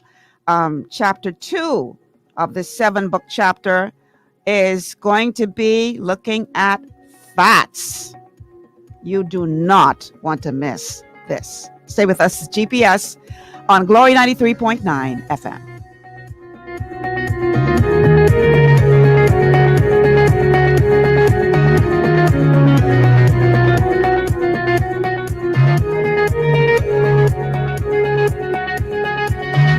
Located on Carmichael Road, Divine Designs Hair Boutique is a haven for women and men looking for professional beauty services. Our state-of-the-art and contemporary equipment creates a relaxing ambiance for you to enjoy while we cater to you. Need a hairstylist? We cater to all types and textures of hair for care and styling. We even have a barber on duty. Need a nail tech? Our technicians provide a range of nail services, including the latest trends. Unwind in one of our massage chairs while you get your pedicure. With our reasonable rates, friendly staff, and over 20 years of experience, you will be in great hands. Call us at 823-1669 or 698-1025 to schedule your appointment. Want to be pampered? Want to be slayed? Let Divine Designs make your day. At the Shirley Street Plaza, you'll find Le Petit Gourmet, a small cafe that's big on flavor. Handcrafted delights made with love will not only please your palate, but feed your soul. Call us at 394-1251. 8 to 12 minutes is all it takes for a burglar to rob your home or business. Security Systems International provides professional and affordable solutions for both. Call 396-5000 for your customized quote. Gwen's Alterations provides professional services for all your tailoring needs, including face masks to keep you safe and in style. A stitch in time saves 9. So call us today at 393-6227. For all your building needs, it's Carib Construction and Project Management on Gladstone Road. We build it all. Schools, homes, hotels, and more, including structures requiring a Phase 3 electrical contractor. We also provide project management services. The first step towards your dream building begins at Carib Construction and Project Management. Call us at 376-1556 or 341-4466. Your body's immune system is under constant pressure from things like stress, lack of exercise, and toxins in the environment. It's crucial to be proactive and support your immune system with the nutrients it needs to function effectively. But it's often hard to get these nutrients from food alone. Introducing fast-acting Zinc Plus Immune Support by Longevity. Unlike zinc-only supplements, Zinc Plus Immune Support builds on the proven power of zinc and adds complementary nutrients to give your immune system extra support. Vitamin D helps balance the effects of zinc, while our proprietary blend of natural fruit and root extracts provides the extra help your immune system needs to work against daily stressors. And we've included Longevity's exclusive plant-derived minerals to give your body the minerals it needs, but can't get from food alone. And because Zinc Plus Immune Support is delivered in a great-tasting, sugar-free, berry-flavored lozenge, it encourages quicker absorption of all these nutrients into your body. Zinc Plus Immune Support. Zinc plus the extra support your body needs to promote a healthy immune system. To learn more, contact your Longevity associate.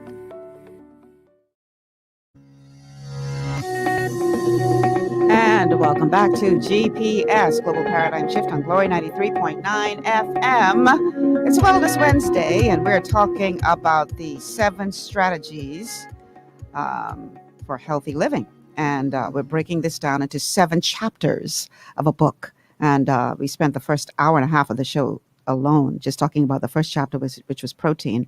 But I want to switch gears now and go to chapter 2, which is fat. fats. Oh, this is going to be good. Before I do, let me read a couple of your comments because I don't think I will have an opportunity to do so later on. So this is Ginger. Hey, Ginger. Ginger says, Michelle, what if you don't want to lose weight but want to eat healthy? Listen, your body is so intelligent. The reason why I was able to lose weight when I made the switch is because I needed to lose weight. I had excess fat. So your body will shed the excess. But once you get to your the ideal weight for your body is smart. It's not going to just keep shedding. It will taper off at your ideal weight. Your body is so intelligent. So you don't have to worry about, if I do this, I'm going to lose too much weight. No, if you are at your ideal weight, you will just, be healthier by doing so. Let's see. Adame says, great show. A lot of time we fail to be obedient to the truth and are prisoners of our taste buds. Child, if you like it, let it kill you. We won't eat these things. And then when we get sick, oh, Lord, heal me. I know it's a good thing going in like mine, because I'd have been like, excuse me, where you was, or where I wasn't around when you was eating that pork chop. And now you talk about heal you? Thank God he ain't like mine, eh? Because all of us will be in trouble. Georgina says, thank you, my dear. What about boiled eggs and salad? That's fine. Again, you can combine protein with veggies. So that's fine. That's perfectly fine.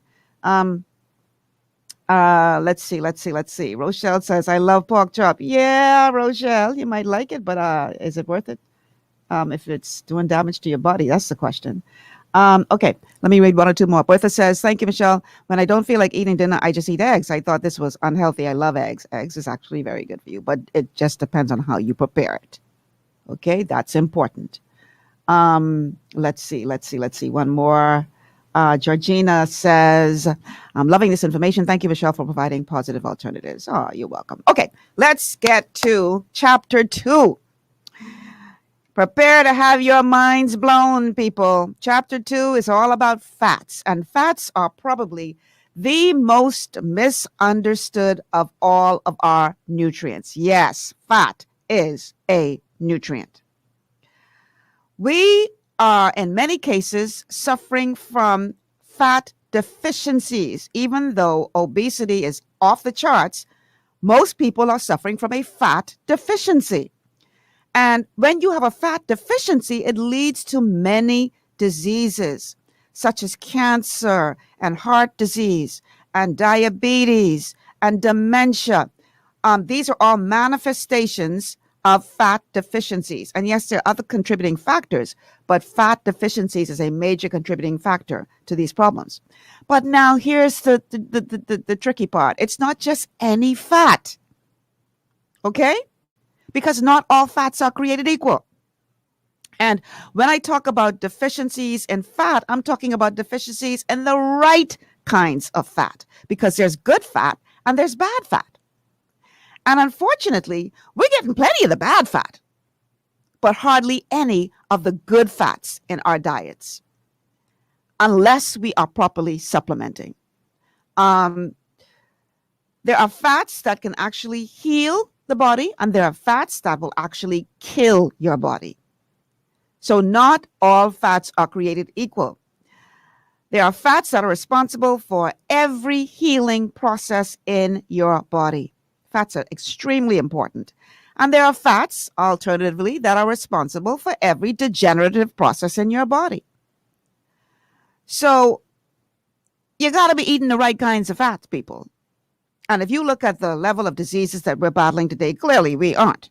Clearly we are getting an abundance of the bad fats, but not so much the good fats. So it's important to understand in this discussion the difference between essential fats and unessential fats. Let's go to clip number 6. Essential in nutrition means you better get it from your diet because your body can't make any of it. And if you don't get them, your body's going to be dysfunctional in one way or another. So that's a key distinction we want to make. Essential versus unessential. Now we have essential amino acids, essential proteins, that is proteins that you better get from your diet. And we also have essential fatty acids. That is fats that you have to get from your diet. And there's 2 kinds of essential fatty acids, and they're called omega-3 and omega-6. and you need them both, and they're not going to be found in very much food. So that tells you you have to supplement. You know, ideally we should be able to get all the nutrients that we need from food. That's the way it's supposed to be. We should be able to eat a balanced diet and be able to have whole fruits and whole vegetables and whole grains and whole foods so that we get all our nutrients from our foods, but we can't do that anymore. Because of our 21st century lifestyle, because of our fast-paced lifestyle, because of food processing, we just can't get the nutrients that we need from food. And the most difficult nutrients to get from our food are the unstablest nutrients. There's some nutrients that are so active that they're very unstable. They react with light, they react with oxygen, they react with heat to disappear. And among the most unstablest of all the nutrients are the essential fatty acids. On the one hand, they're the most active of all nutrients. In fact, essential fatty acids are where a plant stores sunlight. You can think of essential fatty acids as a little battery, a sunlight battery. The sun is stored in essential fatty acids, and that accounts for their incredible high energy. Fats have twice as much energy as any other nutrient. Fats are little energy batteries for us. They're ways that the body can capture energy. In fact, they're so vital that the body has decided that it would store fats. It has a special place to store fats. Every single cell, you have 100 trillion cells, by the way, think about that. Every single one of your cells is wrapped around with a layer of fat because that's where the body stores the fat. So that when the body needs to have some fat, it can just pull it out of the cells. Some enzyme reactions happen, and some of that fat, essential fat, comes out of the cell membrane. And there's a whole serious mechanism for doing this. Why has the body evolved a mechanism for storing fats and being able to pull fats out of the cells? Well, lots of reasons, but the number one most important reason is that fats, essential fatty acids, are used to make something called master hormones. Now, hormones are special chemicals that turn systems on in the body. Master hormones are hormones that control the hormones. You know them as prostaglandins, perhaps. You've heard of prostaglandins. Prostaglandins are examples of master hormones. They're the hormones that turn on the hormones. They're the super hormones. And they're powerfully important for every single system in the body, especially the opening and closing systems. The blood vessel systems, the muscle systems, the nervous systems are all dependent on master hormones. And master hormones come directly from essential fatty acids, directly, which we're not getting enough of, which we don't get any of unless we're supplementing. Can you begin to see the picture here? Can you begin to see why we're not as healthy as we should be? Has anybody's doctor told them about essential fatty acids being turned into master hormones? This is a biochemical fact that's been known for 100 years. You can't get master hormones unless you're getting essential fatty acids. Eicosanoids is the fancy chemical name for master hormones. Essential fatty acids' relationship to eicosanoids accounts for essential fatty acids' critical nature in every single disease state that you can think of. Every single disease state you can think of is mediated by eicosanoids, which come from essential fatty acids. That's why they're so vital, and that's why everybody needs to be supplementing with them every single day. So in addition to essential fatty acids 3 and 6, there's also 9. And Longevity has a great product called Ultimate EFAs, which give you omega-3, 6, and 9. And so the thing is, when you are getting sufficient good fats in your diet, oh my goodness, it's Doc Wallach always says that EFAs are like anti-wrinkle in a bottle because your body will not wrinkle as much, your skin will look better. It's just so many things that will be good for you. But when you are not getting getting sufficient essential fats in your body, there are some diseases that you could almost guarantee that you're going to end up, dealing with. And some of them you'd be shocked to know that there's a connection between these ailments and fats, good fats, essential fats. Some of those diseases are things like acne, ALS, alopecia, Alzheimer's, and dementia, asthma, blood clots, brittle hair, cardiovascular disease, cracked heels, dermatitis, extended menopause, eczema, fibromyalgia, cravings for fried foods, and we're going to talk about that in a minute, gallstones, growth retardation, infertility, low libido, low sperm count, miscarriages, multiple sclerosis, muscular dystrophy, PMS, psoriasis, kidney dysfunction, and split cuticles and heels, all because you're not getting sufficient healthy fats in your diet, sufficient essential fats and cholesterol as well. You can have a cholesterol deficiency as well, believe it or not. So it's really important for us to understand that you have to get adequate healthy fats in your diet. Healthy fats. Emphasis on healthy fats. Great source of a healthy fat, avocados. Great source of a healthy fat. Now, how do you know that you're not getting sufficient essential fatty acids in your diet, that you're not getting sufficient good fats in your diet? Well, you start craving fatty foods. You start craving fried foods. That is a key indicator that your body, again, remember now, your body is scanning, looking for what it needs. It's looking for these essential fats. It's not finding it. So it's telling you, go eat fatty foods. We need some essential fats. And you go out and you eat the fatty food because that's your body's way of telling you it's lacking something. So that's a key way to know that you are not getting sufficient essential fats in your diet. And I want you to understand something, and we're going to go to clip number 7 next, that not getting sufficient healthy fats in your diets is not just bad, it is dangerous. Let's go to clip number 7. If you crave French fries, if you crave potato chips, if you crave pizza, if you crave ice cream, if you crave dairy products, these are all indications to you that you're deficient in essential fatty acids. French fries should never smell good to you.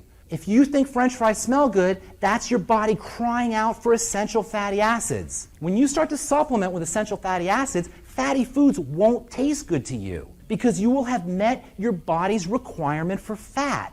And that's the beautiful thing about fat and protein. You can't overeat good fat and good protein because your body will turn off. Nobody can binge on steak. Nobody can binge on eggs. Nobody can binge on whey protein because there are levels to how much your body can handle, and it won't taste good to you after that. When you've had enough good fats, fats won't taste good to you. The thought of fats will turn you off when you've met your body's requirement for good fats. The problem is we're feeding ourselves the bad fats, and our body doesn't know what to do with it. So of course it does what most kids do when the room's messy. It sticks everything under the bed, and it sticks it in our hearts, and it sticks in all the little nooks and crannies, and that's what happens with fats. They get stuck into the little nooks and crannies in our bodies. But the good fats can get used by the body.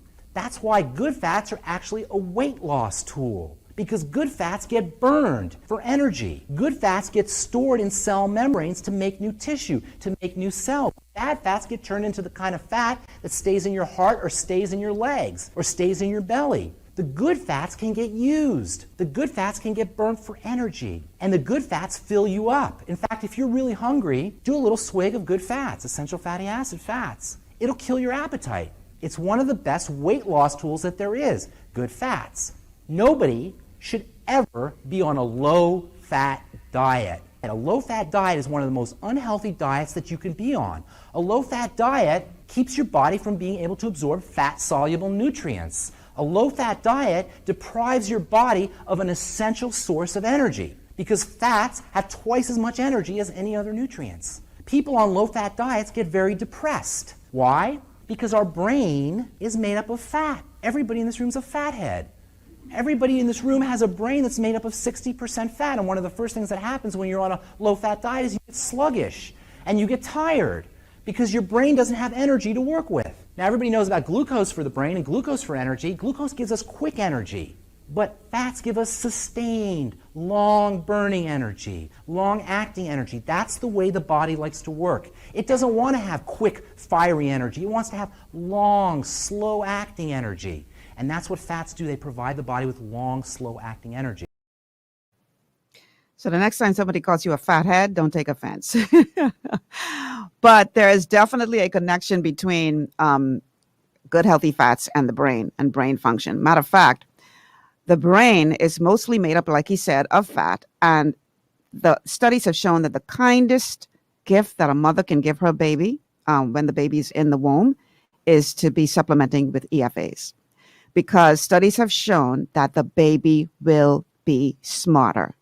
It affects the brain health of the baby. Even after the baby is born, if the mother is supplementing on good quality EFAs and is breastfeeding her child, the child will be smarter. You think we got a D average because we ain't getting sufficient EFAs in our diet? Things that make you go, Studies have shown that baby has a better brain when mother is supplementing with EFAs. So if you're pregnant, make sure you're getting adequate EFAs in your diet. If you're breastfeeding, make sure you're supplementing with EFAs to give that baby a fighting chance.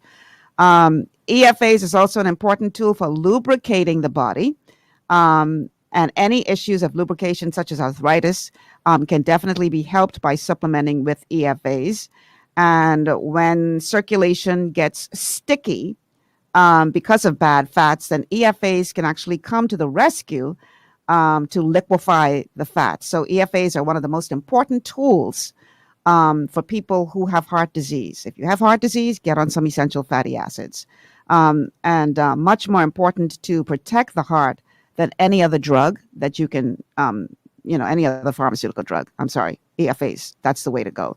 And so remember that there are 3 varieties. There's essential fatty acid 3, 6, and 9. And Longevity has a great supplement that will give you all 3. So here is a short clip about the various varieties of essential fatty acids. Clip number 8. Omega-3 is found in fish and in flax and in hemp seed. Those are the 3 main sources of omega-3. It's very difficult to get omega-3 fats. Omega-3 fats open things up. Open up blood vessels, for example. They're a relaxing fat, omega-3s. The other fat that's essential is called omega-6.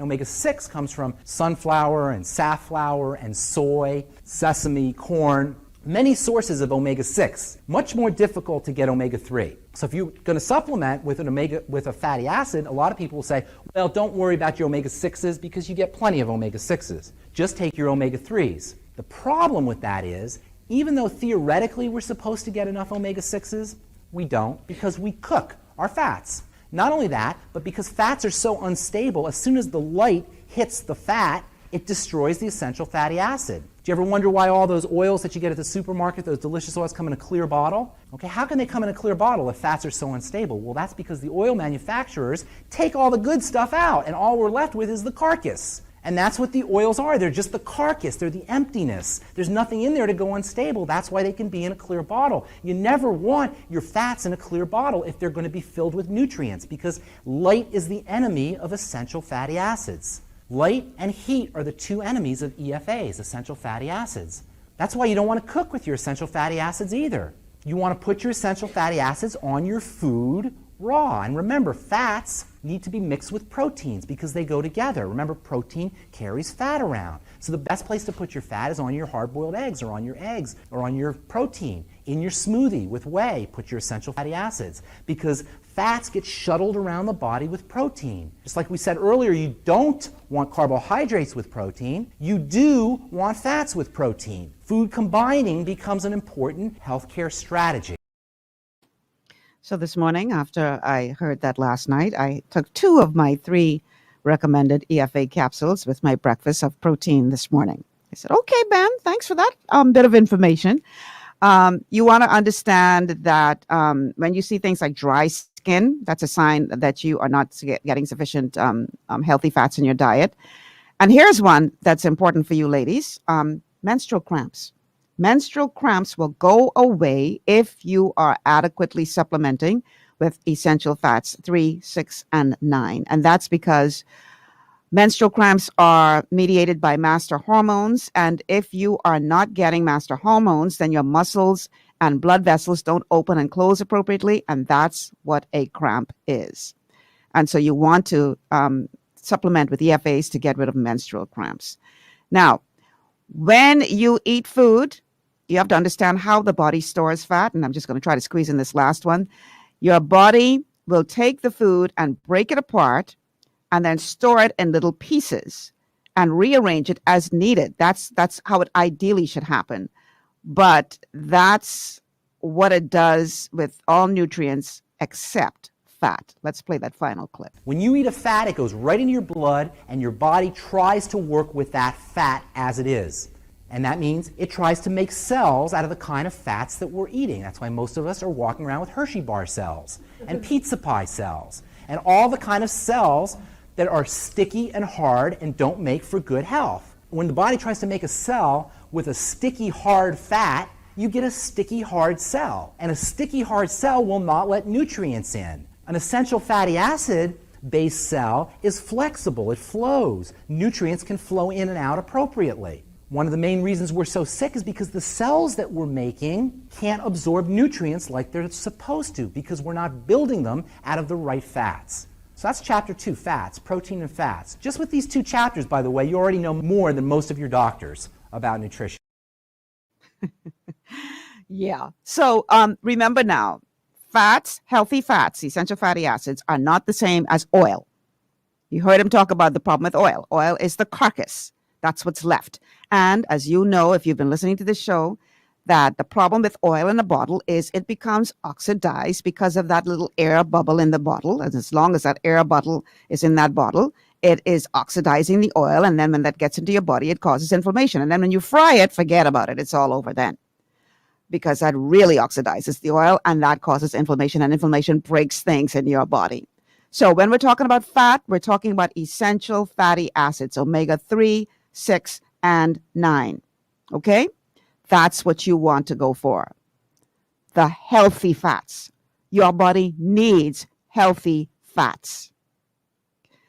And if you give your body the healthy fats it needs, I'm telling you, many of the ailments that you're dealing with, your body will be able to handle it. So that's just 2 chapters, y'all. It's 7 chapters in total. That's just the first 2. And I had to rush through chapter 2 because, you know, we got a couple of calls that ran a little long. I don't want you to miss the next couple of shows, y'all, because the information that you're going to receive from this lecture is mind-blowing. I don't care if I'm the lone voice crying out in the wilderness. I am going to say repeatedly that we need to be focusing on getting our people healthier.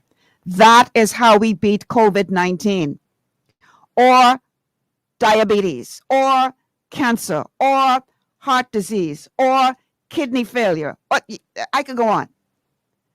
Get your people healthier. That is the solution. And once we do that, then we ain't got to worry about all them other non-communicable diseases. We don't have to worry about having a comorbidity, and that's why I scared of COVID and I got to go run to get a vaccine. Get healthier. Let's have that conversation equally. Get healthier. That's the bottom line. And, you know, I might be the only one crying in the wilderness, but it is what it is. That's what I believe I'm supposed to be doing right now. I don't know if anybody listening, but at least you all here. Like and share this show. Like and share this show. People need this knowledge, people. I get so grieved every time I hear about somebody dying, I say unnecessarily, from type 2 diabetes, from strokes, it's like, come on, man. This is so unnecessary. But my people perish for a lack of knowledge. That's what the word of God tells you. I just trying to give y'all some knowledge, people. What y'all do with it, that on y'all. I putting it out there. What you do with it, at least I put it out there. It's up to you. I ain't trying to force nobody to do nothing, but at least I'm doing my part by giving you the information that you need to live a healthier life. Part 2 next week, Wednesday. Do not miss it. I don't know how much of it we're going to be able to cover in the one show, but I'm going to try to get through at least 2 of the chapters. And the other 2 chapters will be, I'm just scrolling up here to see what they will be. I don't see it. So sorry. I can't tell you what the other 2 chapters will be. But know that it's going to be good, whatever it is. So make sure that you do not miss the next show next week, Wednesday. That's my time, y'all. I'm Michelle Malcolm. Thank you so much for joining me on this Wellness Wednesday. I really hope you got something out of this. If you know anybody who's battling any kind of chronic disease, please like and share the show. Let people know that the information is available to them so that we can get our nation healthier. I'm out of here, y'all. I'll see y'all tomorrow. Have a good afternoon.